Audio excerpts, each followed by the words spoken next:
நான் ஒரு கேள்வி கேட்க விரும்புகிறேன். சூரா ஆலா இம்ரான் வசனம் 50 இயேசுவின் போதனைகளை பின்பற்றுங்கள் என்பதாக சொல்லுகிறது. இதை யாரும் செய்வதில்லையே, ஏன்? தயவு செய்து உங்கள் பெயரை கூறுங்கள். ஸ்காத்தலின். சகோதரி கேட்கிறார், திருக்குரானில் சூரா ஆல இம்ரான் அத்தியாயம் 3 வசனம் 50 இயேசு கிறிஸ்துவின் போதனைகளை பின்பற்ற வேண்டும் என்று சொல்லப்பட்டிருக்கிறது. மேலும் அநேக வசனங்களில் இயேசு கிறிஸ்து அவருக்கு சாந்தி உண்டாகட்டும் அவர் மீது நம்பிக்கை கொள்ள வேண்டும் என்று சொல்லப்பட்டிருக்கிறது.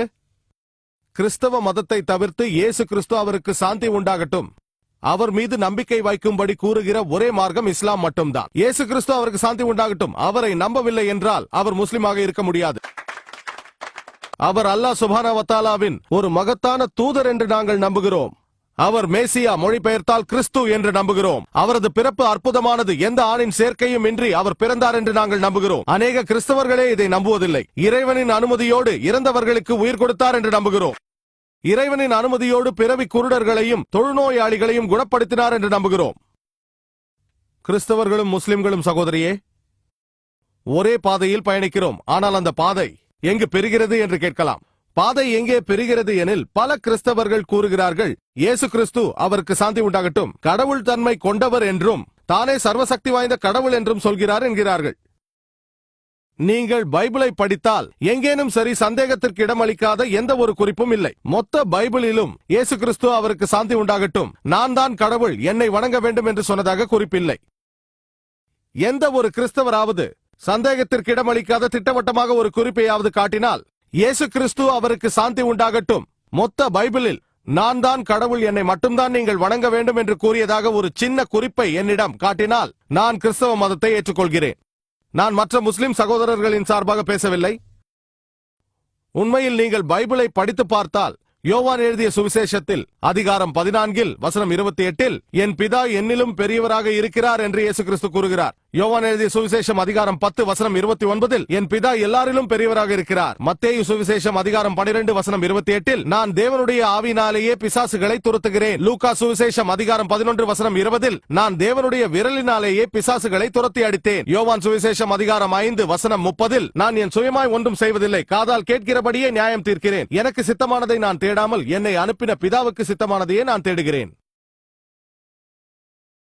எவன் ஒருவன் என்னுடைய மன இச்சையை நான் பின்பற்றுவதில்லை இறைவனின் விருப்பப்படியே செய்கிறேன் என்று சொல்பவன் ஒரு முஸ்லிம். இயேசு கிறிஸ்து அவருக்கு சாந்தி உண்டாகட்டும் ஒரு முஸ்லிம். தன்னை கடவுள் என்று அவர் சொல்லிக் கொள்ளவில்லை. இது குறித்து தெளிவாக அப்போஸ்தலர் நடபடிகள் அதிகாரம் 2 வசனம் 22 இஸ்ரவேலரே நான் சொல்லும் வார்த்தைகளை கேளுங்கள் நீங்கள் அறிந்திருக்கிறபடி நசரேயனாகிய இயேசுவை கொண்டு தேவன் உங்களுக்குள்ளே பல செய்கைகளையும் அற்புதங்களையும் அடையாளங்களையும் நடப்பித்து அவைகளினாலே அவனை உங்களுக்கு வெளிப்படுத்தினான். ஒரு மனிதராகிய நாசரேத்தைச் சேர்ந்த இயேசுவை இறைவன் தேர்ந்தெடுத்து பல ஆச்சரியங்களையும் அற்புதங்களையும் அவர் மூலம் செய்ய வைத்து உங்களுக்கு அறிய தந்தான்.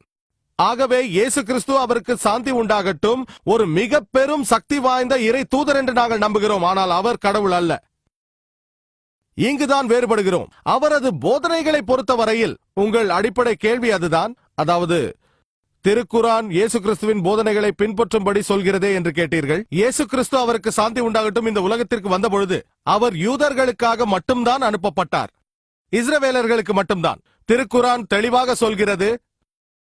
சூரா அல் சஃப் அத்தியாயம் 61 வசனம் 6 இயேசு கிறிஸ்து அவருக்கு சாந்தி உண்டாகட்டும் இஸ்ரவேலர்களுக்கு ஒரு இறை தூதராக வந்தார் என்கிறது. மேலும் சூரா ஆல இம்ரான் அத்தியாயம் 3 வசனம் 49 இயேசு கிறிஸ்து அவருக்கு சாந்தி உண்டாகட்டும் இஸ்ரவேலர்களுக்கு மட்டும் அனுப்பப்பட்டார். மத்தேயு சுவிசேஷத்தில் எழுதப்பட்டுள்ளது அதிகாரம் 10 வசனங்கள் 5 மற்றும் 6 இயேசு கிறிஸ்து அவருக்கு சாந்தி உண்டாகட்டும் அவர் சொல்கிறார் புறஜாதியார் நாடுகளுக்கு செல்ல வேண்டாம். யார் அந்த புறஜாதியார்? யூதர் அல்லாதவர்கள், இந்துக்கள், முஸ்லிம்கள். புறஜாதியார் நாடுகளுக்கு செல்ல வேண்டாம், சமாரியர் பட்டணத்திற்கு பிரவேசிக்காதீர்கள், ஆனால் காணாமல் போன ஆடுகளாகிய இஸ்ரவேல் வீட்டாரிடத்தில் போங்கள்.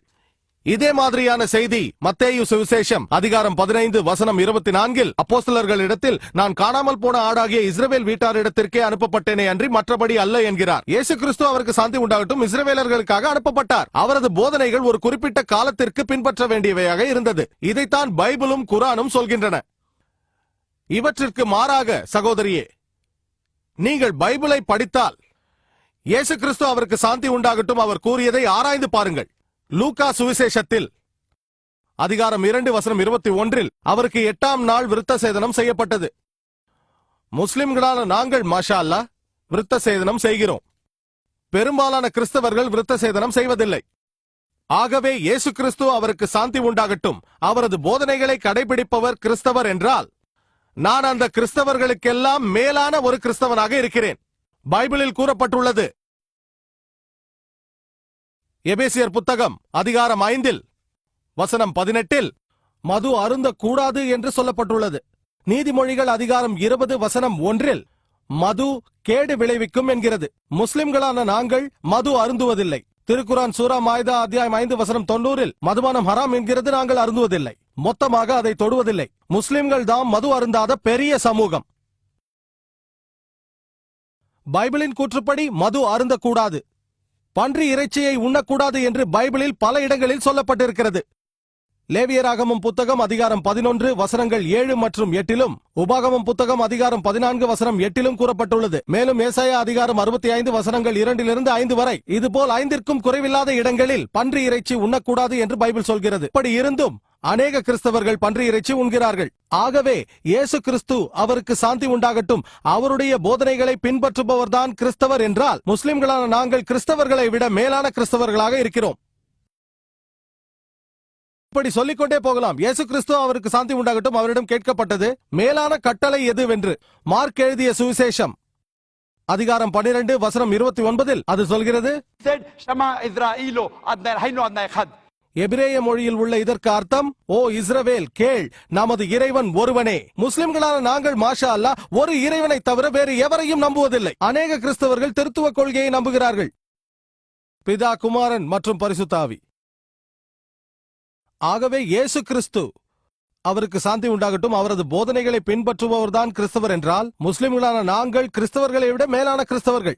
இஸ்லாத்திற்கும் கிறிஸ்தவத்திற்கும் இடையே உள்ள ஒற்றுமைகள் என்ற எனது சொற்பொழிவை நீங்கள் பார்க்கலாம். அதில் இயேசு கிறிஸ்து அவருக்கு சாந்தி உண்டாகட்டும் நாங்கள் அவரது போதனைகளை அதிகமாக பின்பற்றுகிறோம் என்ற உண்மையை நீங்கள் தெரிந்து கொள்ளலாம். இதுவே எனது பதில்.